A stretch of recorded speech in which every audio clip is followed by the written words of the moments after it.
Ang kasaysayan ng Yemilif Mission sa Alang-Alang, Leyte, ang simula ng panibagong misyon.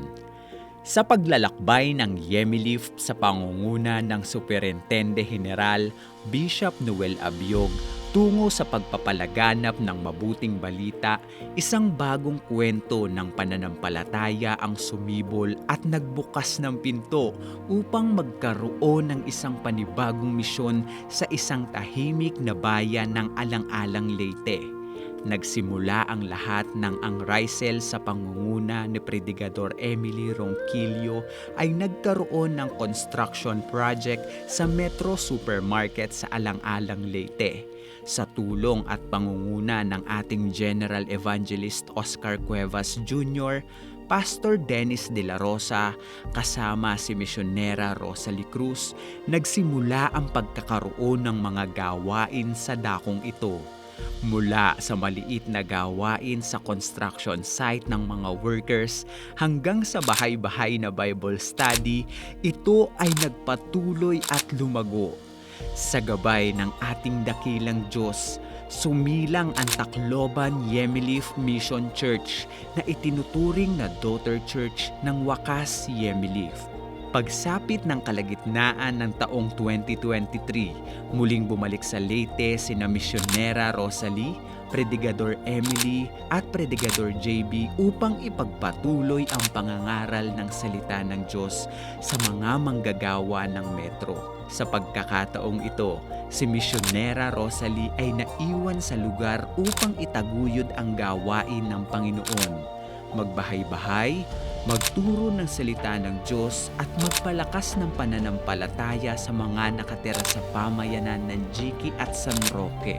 Mula sa mga pakikipag-usap at pagdadalaw, nagsimulang mabuo ang unang samahan ng mga taong sabik na makarinig ng salita ng Diyos. Sa panahon ding iyon, isang lupa ang nabili kay Mrs. Luz Ramos ng Rysel Construction noong Hunyo 2023. Isa itong malaking pagpapala sa Rysel Construction at Wakas Yemilif Church na buong pusong sumusuporta kay Misyonera Rosalie upang magpatuloy sa gawain ng Iglesia ng Panginoon.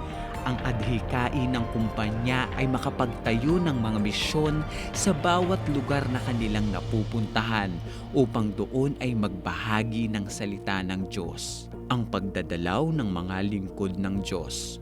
Sa ikalawang pagkakataon, muling bumisita sina Geneva Oscar Cuevas Jr., Pastor Alex Ansiado at Pastor Rick Benitez sa Alang-Alang upang kumustahin ang misyon.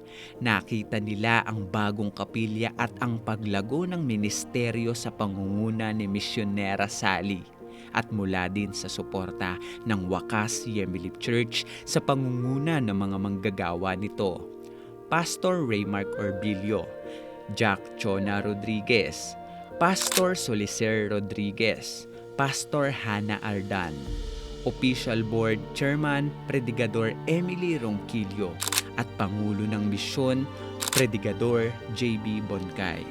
Sa pamamagitan ng patuloy na panalangin, pag-ibig at pagkakaisa, hindi po ng Diyos ang puso ng mga tao sa San Isidro, Oras, Jiki at San Roque. Unti-unti nilang natuklasan ang katotohanan ng mabuting balita at ang dating tahimik na komunidad ay napuno ng pag-aawitan, pananalangin at pag-asa.